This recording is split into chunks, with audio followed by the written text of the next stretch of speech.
Hello everybody, it's me, ASMR Cat. I hope your day is going great. I have some tingles in store for you. I'm going to whisper Green Angel to you. This is part 3. I hope you enjoy, so relax and listen. This is Green Angel by Hoffman. Where we last left off was the looters who came must have assumed that they had the freedom to do whatever they pleased. What I had was theirs for the taking. What I had was up for grabs. As it turned out, I didn't hear a thing until they were inside the gate. I was deeply asleep. I had fallen into sleep the way stones fall into a well. The looters had stumbled onto the property in the middle of the night, and they didn't even pretend stealth. When I heard them shouting and screaming inside my dreams, I awoke with a start, a cold band across my chest. The dog was whimpering, but thankfully he didn't bark. Silence was what we needed. Silence was all we had, while they stole everything worth taking from the garden. I crawled to the window and saw that there were maybe a dozen boys and girls my age. They strode over the delicate seedlings with heavy boots.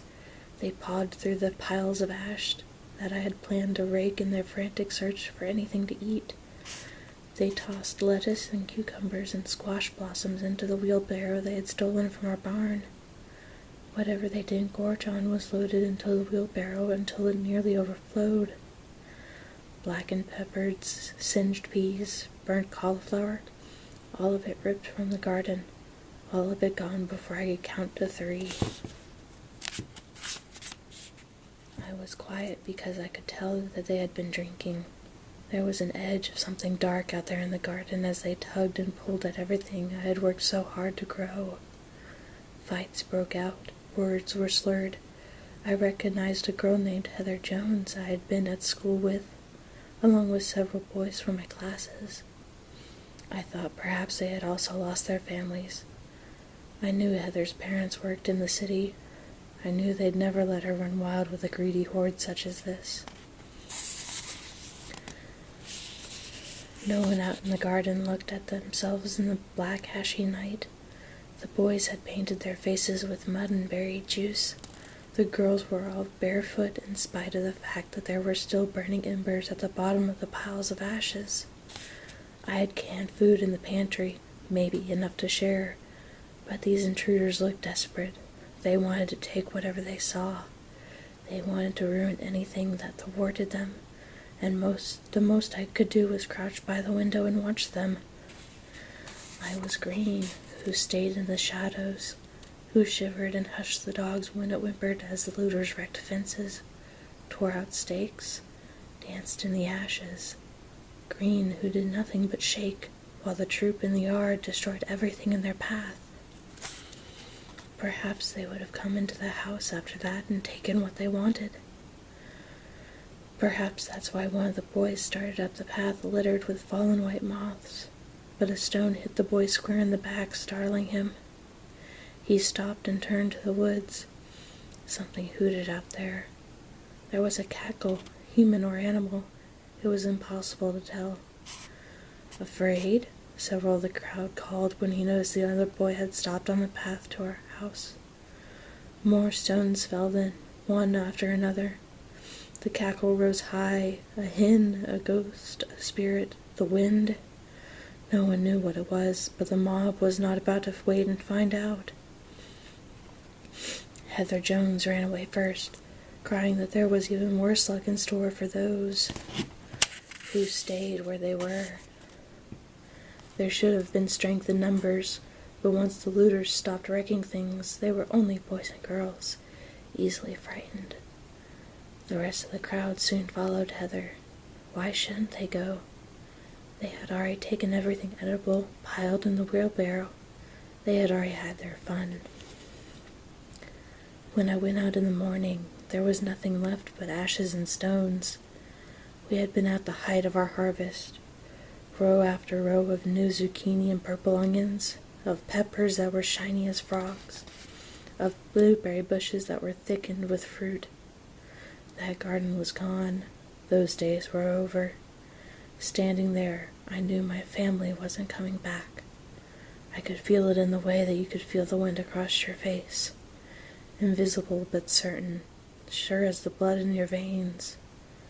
I carried the stones which had chased the looters from our garden in all of my pockets. I took them far into the woods, out to where the oldest trees grew. Was it an accident that these stones had fallen? Or was it something more? Should I be grateful for someone who had watched over me? I didn't know what to believe. I didn't know if I believed in anything at all. Carefully I made 3 piles, one for my mother, one for my father, one for my little sister. Every day I carted stones, and every day I added to the growing stacks. Black for my mother, silver for my father, pure white for my sister, the hardest to find. The white stones tossed into our garden were best of all. They were like moonstones, aglow with light. Wherever I went, I carried stones in my pockets, my hands, my boots. It was my duty, my burden, my gift, my soul, the reason I woke up in the morning and I went to sleep at night. Now I had a purpose, to build the stone stacks. I had known the woods before. Now I knew them nearly blind and in the dark. I could find my way by touch. My fingers could tell the difference between east and west.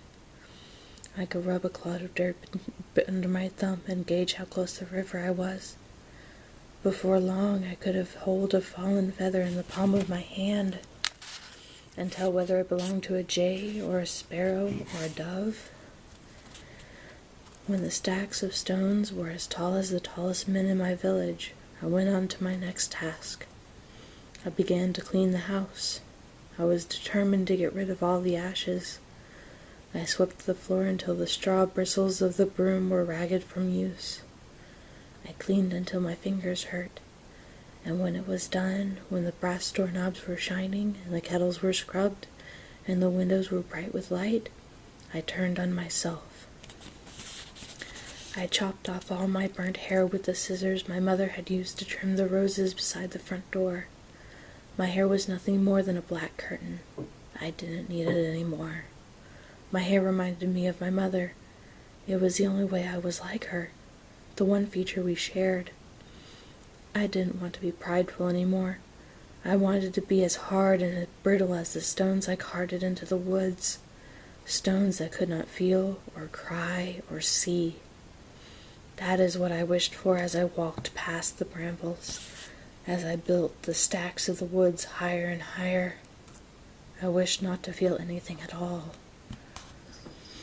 I had no idea that even in the darkest world there are some wishes that can come true.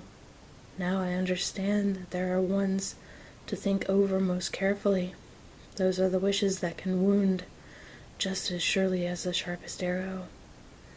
In no time, what I wished for, I became. Soon enough, I began wearing my father's old black boots and a battered leather jacket that felt like armor. I kept several smooth rocks in my pocket, along with a slingshot fashioned out of wood and a belt. I planned to get ready in case the looters came back.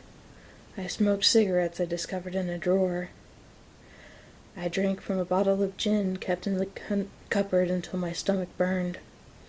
One night, when the sky was ash-colored, I went to the ruined garden and clipped the thorns from the bare rose bushes, and then sewed them into my clothes one by one until my fingers bled.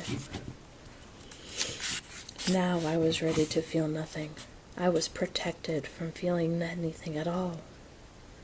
All the same, there was less and less food in the pantry, and my stomach growled all the time. I hated it for wanting food. I didn't deserve anything, not food to ease my hunger, or water to ease my thirst. I should have been on the street weighing vegetables when it happened. Instead, I had been weeding and thinking about my lunch. I was standing in the perfect blue sky, feeling sorry for myself. And that was when I took a pen and some black ink. I began to mark my arm. I outlined a raven, and then a bat, and then a rose that looked like a flower found at the end of the world. That's who I now was without my mother and father and my moonlight sister. Blood and ink. Darkness where there once had been patience. Black where there had once been green. The decision on who would stay and who would go that day was made arbitrarily that day. A single white page of fate that altered our future. I could have insisted. I could have run after them. And then I would have been there to turn to my mother at that instant when it happened. The last thing I saw would have been her black hair and the fire behind her, red as roses. But I was the one who was still alive. The girls whose eyes burned, whose vision was blurry, whose stomach growled, who wrote upon herself with black ink as if that could change anything. Once I had wanted only one thing, to be 16. One simple, easy desire. That day wasn't so far away, but it might as well have been forever. I was no more certain that my wish would be granted than I was daylight would remain, that the birds would sing, that my garden would grow.